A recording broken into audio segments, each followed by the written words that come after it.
It will be presented by Gilad Shainer from NVIDIA. I think this community, I think he is well known. And I believe Gilad was presented from the very first one. I think all the events, if I remember correct. From the Mellanox point of view, he's now wearing, of course, the NVIDIA hat. So he's the Senior Vice President of Marketing for Mellanox Networking at NVIDIA, and he is involved in a lot of activities. Yeah, he wants me to skip, so then let's go to his presentation directly. Okay, so let's welcome. Okay, by the way, Gilad tells the best jokes. No. None of those are funny. I would contest that, but yes. Who's presenting after me? Oh, it's Brian. Oh, No. okay. So if I'm getting too late, just don't That's okay. take. We have presentation. Yes. So thanks, DK, for the opportunity to present. Brian, sorry, I have some slides that I presented this morning also here. So sorry that you're going to hear it twice. Some of those. So I wanted to talk with you about what we're doing with the DPUs regarding the network. A little bit more than just the DPUs, but I'm going to focus more about the DPUs and how. Okay. Also, so Yes, I know. I think Just show me where not to share. I'm going to stop sharing some every few minutes. That will fun. okay. I said that's stand right here. Okay. It's okay. Yeah, So we're going to focus on. I'm going to focus more on the DPUs. One of the nice things being part of NVIDIA, I think we're closing 3 years now within NVIDIA, is the fact that you have the ability to design a full system. Be able to look on the workloads and SDKs and all the libraries and CPUs and GPUs and the network aspect, and actually find the right place for each algorithm. There are things that we move closer to the CPU because it makes sense. There are things that we move closer to the network because it makes sense, and so forth. One of the things that we've started multiple years ago is driving in-network computing, and start moving computing engines into the network. We probably were the first one doing some of those elements here. So in the networking aspect, obviously, you need to have a great RDMA in order to reduce all the overhead regarding CPUs and GPUs, different kind of routing schemes, adaptive routing, and topologies, and so forth. But the interesting part was in-network computing. And one of the reasons that drove the creation of in-network computing is that while there was previously a lot of focus on reducing network latencies, the elements that actually were suffering from high latencies were the MPI algorithms, for example, much higher level. So when we started InfiniBand in 2001, first device, latencies were in the range of like 10 microseconds across the network. But that went down, so it went down to nanoseconds. But if we were measuring, for example, how much time is going to take you to run all-to-all operations, all reduced operation, and so forth, that was in much higher range. So even if you get a few nanoseconds of the network to be completely zero, you're not going to make a dent in an all-reduced algorithm, and so forth. So this is what drove actually the creation of what we call SHARP, the ability to do data reductions on a switch network. And with that, we're able to cut latencies in a very dramatic way. But not just cutting latencies, we're able to reduce the amount of bandwidth that you need to use for reduction operation by half. So a network that does reductions on the switches actually is better than a network that does double the bandwidth and not having reductions on the switches. That's how big the effect is. So that was the first element. And then second element, we start looking at all-to-all operations and improving small message all-to-all operations, and then going to large message. Tag matching is another thing that's going to go into his second generation shortly. which also helps in many ways. The next step in network computing was to introduce programmability on our side, and that's actually came with DPUs. And DPUs has two areas of programmability. One of them is kind of a set aside multiple ARM cores that sits next to the NIC within the same silicon, and that those ARM cores can get data from the network, inject data to the network, create data that gonna go to the host, and so forth. And there is a secondary programmable entity that actually sits directly in the data path, and it has its own MMU, and that is something that can do things very, very quickly without stopping the data. So we're using that combination of both actually to do some interesting things. But before going there, this is an example of impact of Sharp, of doing data reductions on the switch.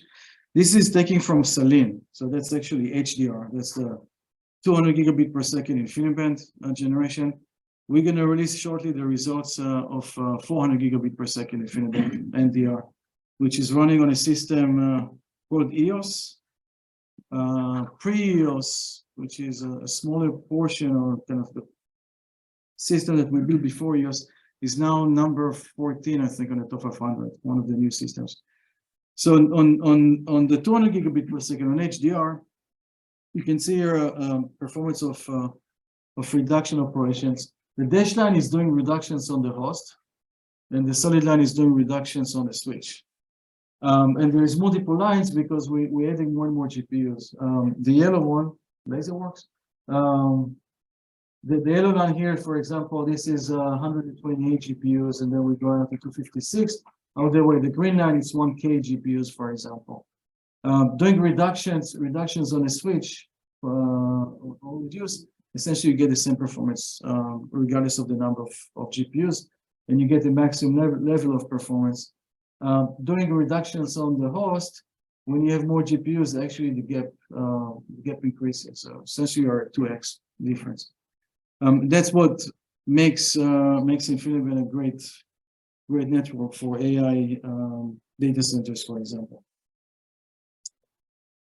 So DPUs, the first DPU that we released was 5-6 years ago, BlueFIeld 1, which was more focusing on storage applications. Then we did BlueFIeld 2, which was more for virtualized environment. And now we're releasing BlueFIeld 3, which is actually combining everything that we learned in the past two generations. BlueFIeld 3 is based on ConnectX-7, so it has all the ConnectX-7 inside, 400 gigabit per second end-to-end. I think we released the first 400 gigabit per second network like almost a year ago. So now everything is fully year production at 400 gigabit per second speed. Beside of ConnectX-7, 16 ARM cores and DDR5 memory channel, or actually 2 DDR5 memory channels. I can go to the performance numbers. So 80 gigabyte of memory bandwidth and a 42 spec-ing 2K17 from the compute capacity. You can see the message rate on RDMA there, and obviously the network bandwidth. Next generations of BlueFIeld will continue to increase the compute capacity of it and the memory bandwidth of that. And we're gonna utilize elements that we're doing in Grace with this, which is NVIDIA ARM CPU. But the strengths of the DPU, it's not because of the ARM cores that sits there. Strengths of the DPU is because of hardware engines that sits next to that programmable complex. DPUs are not meant to replace host or CPUs. And I saw some presentation that says that, well, DPUs are not as strong as host processors or x86. And of course it's not. It's not its purpose.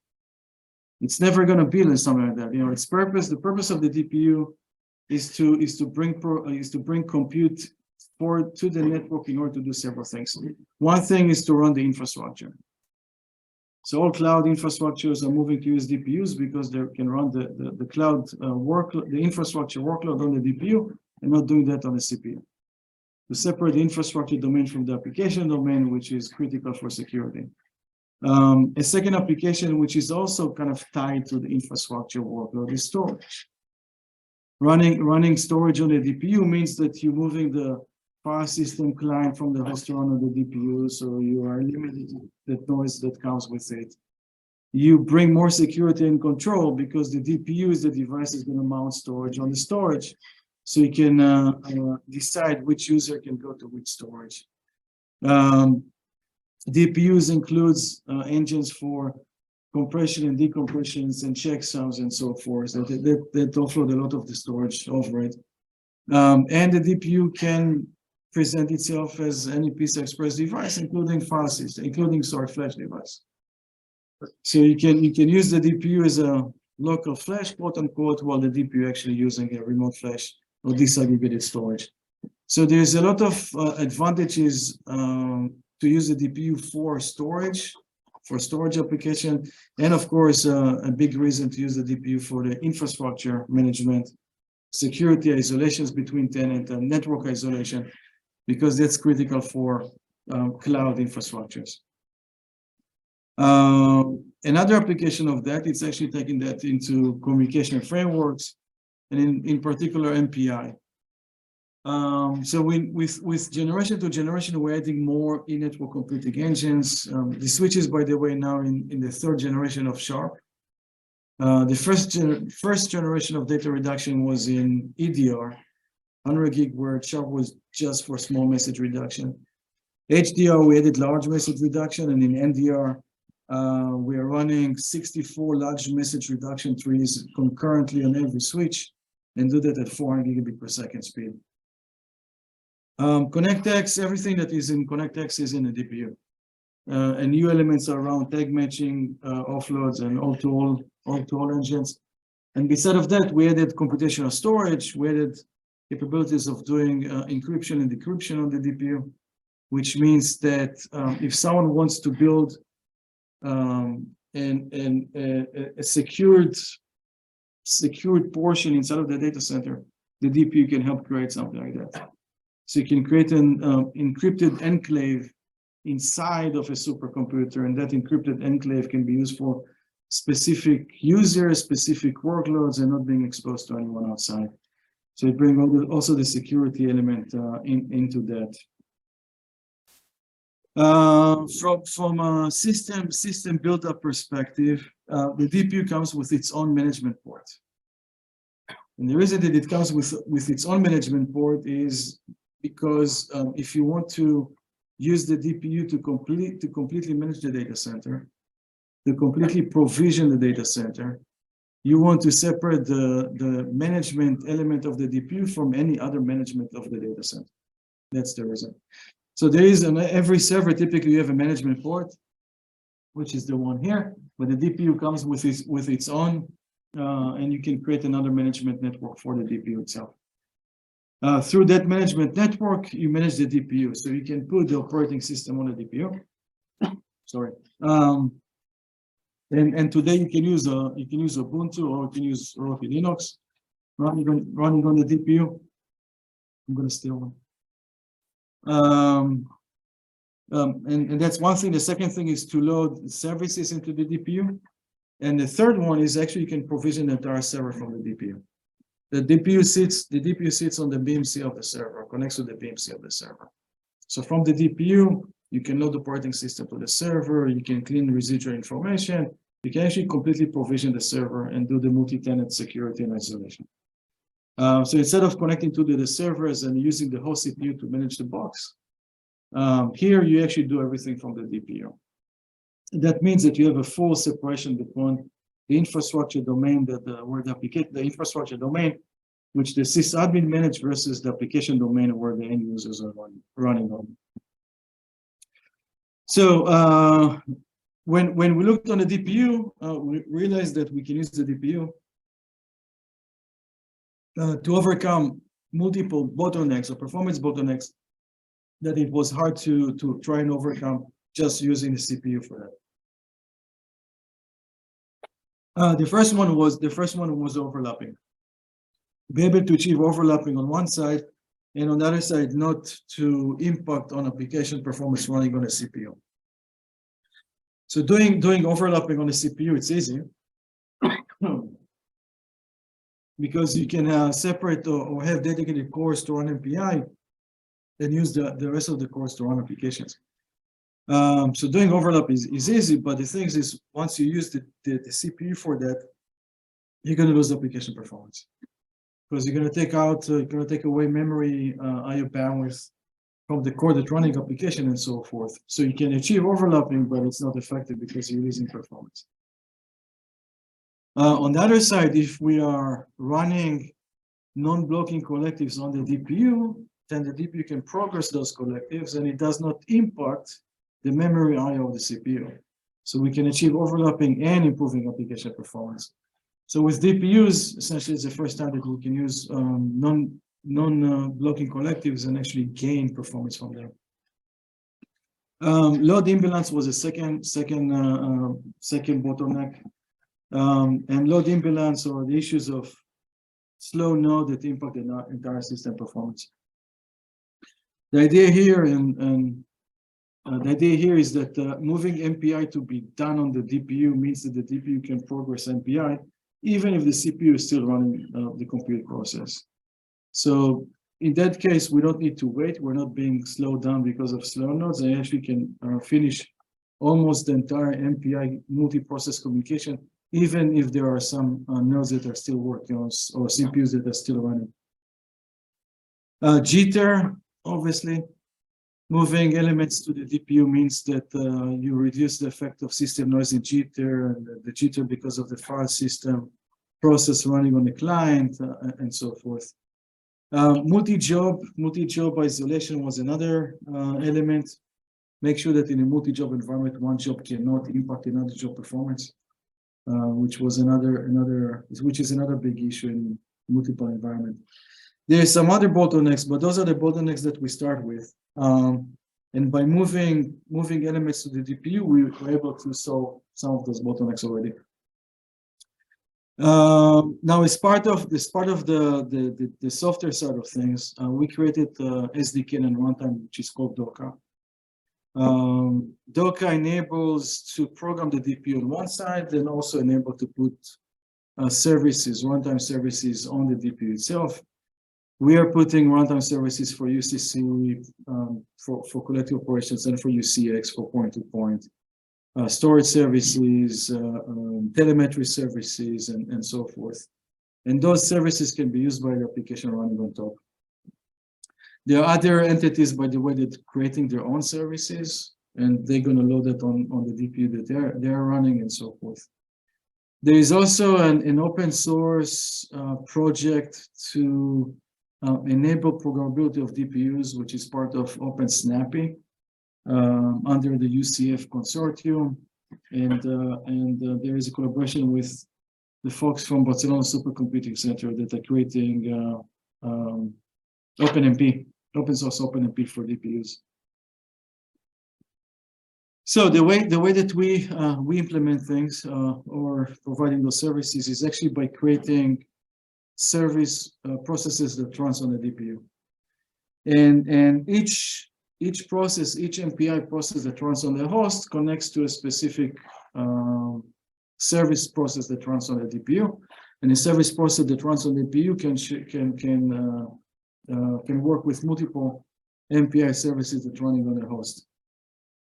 And the way that it works is simple. It's process on the host, move a request to the process running on the DPU, and then the process running on the DPU can communicate between themselves, and with that be able to perform the full operation. And then once done, there is a notification that is sent back to the process that runs on the host. In a simple diagram, you get the process on the CPU, send a work. Let's put it that a work request to the process on the DPU. From that point, the DPUs are actually communicating between themselves and exchanging data. DPUs can obviously initiate RDMA operations locally and remotely, completely bypassing the CPUs. They can use their own memory if needed, We can use their own data path accelerator if needed as well. And once that operation is being completed, then the process single, the host process that actually the work is done. So some performance numbers just to give examples. I know that DK has a lot of other examples of using DPUs. This is a all-to-all V, blocking all-to-all V. Right side more interesting. It's a 32 ppn, so it's kind of the full ppn on that system. And here, looking on latency of all-to-all V operations, we start seeing a nice reduction in 60 nodes. 32 nodes, it's getting almost to half. And if you add more nodes, the impact is becoming bigger. If we're going to non-blocking all-to-all operations, then here the impact is much bigger. So here, even at four nodes, we're seeing a very nice impact of latency. 8 nodes, you're already at half, and that's being increased as you add more and more nodes. And of course, the overlapping. 100% overlapping capability. So moving things into the DPU helps you to reduce latencies of MP operations. Gain 100% overlapping if you do non-blocking operations. And on different applications, we're seeing different impacts. So we're seeing 20% and plus FFTs, another application that we're working on just to provide examples. We did publish some application examples, and we're going to publish more in the short future. So that was one thing. The second thing was performance isolation. In performance isolation, one of the elements, or one of the issues around performance isolation is that in a shared environment, when you're running multiple jobs, one job can easily impact another job performance. And the reason that it impacts another job performance is because it creates hotspots, and it creates hotspots that impact other jobs that are sharing the same infrastructure. One of the important things to eliminate those hotspots is congestion control. Now, congestion control is being evolved over the years, and there is multiple algorithms for congestion control, all the way from ECN to DCQCN to HPCC congestion control and so forth. And I'm going to touch couple of those. Essentially, without congestion control, if you're running a lossy network will drop packets, which is actually not a good thing. If you're running a lossless network will create back pressure. So you're going to have congestion spreading across the network, which essentially creates victim flows. Element of ECN, for example, DCQCN, for example, even HPCC, they're relying more on switch indications. So switches can detect congestions, or switch can start creating feedback when buffers of the switches are becoming full or passing a threshold, for example. So if a switch detects congestion, it can start marking packets. And those marked packets will go to the receiver, and then the receiver will send notifications to the senders. And if a sender receives a couple of marked packets, who cares? But if the receiver start getting a stream of marked packets, that sender, understand that its flows are part of the congestion or part of the hotspots. And then it will start to control the injection rate. This is nice and actually shows some good performance gains. The problem is that sometimes being controlled too late. And in order to fully eliminate hotspots before they start actually to be created, you want to get indications real time, not to wait for switches to do marking and information to come back from receiver to the senders. This is where you add telemetry into that process, and this is what we're doing, for example, on DPUs. So in that case, DPUs can send probes to the network actually to collect data, and that data that is being collected includes information on latency changes and across the network. And with information about latency changes, you can actually identify hotspots before they start filling the buffers, before the switch goes to its threshold and so forth. So identifying that in very early stage, that information also gives the DPU much bigger view of the system itself. So the DPU takes that information, and with that information, you can control injection rate to the network in much more accurate way. Now, not just that, because of the compute engines on the DPU, we can actually use learning algorithms to learn the data center topology and the workloads in order to actually improve that even further. On basic runs, it's nice. It's important part is to look on applications. If you don't do anything and just random ring latency, latency can go up 7x because of congestion. Congestion control keeps it the same as being isolated from performance perspective. But this is more interesting case. This is where we run on 400 node system to actually check the impact of different kind of applications. In previous session, I talked about the first one. I'm going to talk about the second one, this one. So we took 400 nodes and run multiple applications on them. But first, we run each application separately.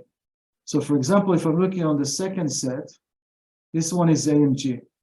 So taking AMG and at the beginning, just running AMG as a single application on that data center and running AMG over and over and over again. We took all the results and built an histogram. So performance is the x-axis and the different ones is on the y-axis, building the histogram and pretty much getting the same performance over and over again as expected. Next, we run AMG, but now we run other workloads on the system as well. So we created a multi-job environment. And in a multi-job environment, now each job can impact another job performance. And we can see that actually the histogram is not as nice as before. So sometimes there is good numbers, sometimes there is less good numbers, but we're getting a different kind of histogram, more flattered histogram. With performance isolation, we actually be able to get the same performance on AMG in a multi-job environment as AMG was just the single application running on the system. So the dash line here, it's just repeating the graph from here to be able to compare. Essentially, we're getting the same result. There is some application that the result with performance isolation, it's even better. And that's what we see actually here. Reason for that is that application can create congestion on itself.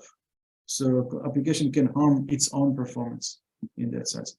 So now we're happy to improve that part as well. So DPUs today are being used for several things. Obviously, it brings more elements around in-network computing.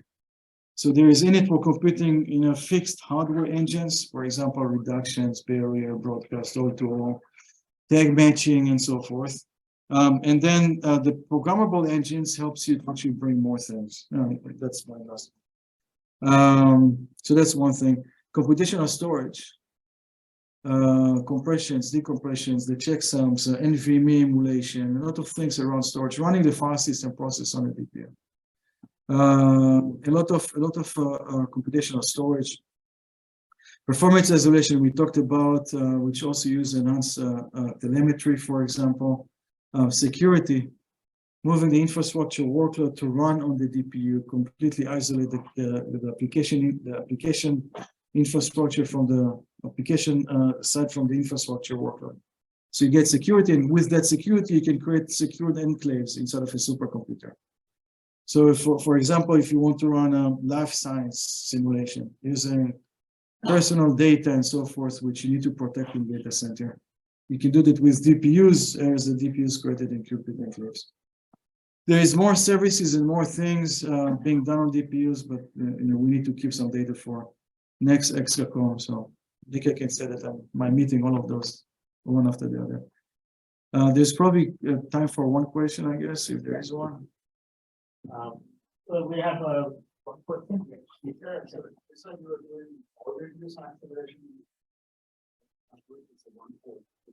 So we're doing all reduce acceleration. We're doing all reduce work on the switch. On the switch. DPUs bring the rest of the things, right? All get here using the stuff all to all, right? We can do reductions or reduce on the DPU as well. So for example, for environment that don't have or don't use InfiniBand, we do that on the DPU. It's in the host, it's running on the host, right? You can do it on the DPU better than better do it on the CPU side of things and do it in parallel in a sense, but you're not saving the same as what you can save on the switch. If you run it on the switch, you need half of the data bandwidth in order to do the same operation and do it much faster. So that's where the switch is kind of a winning situation here. Okay, so I think let's then thanks Gilad. Thank you very much. Offline discussion we are coming to. So let's switch to the next talk.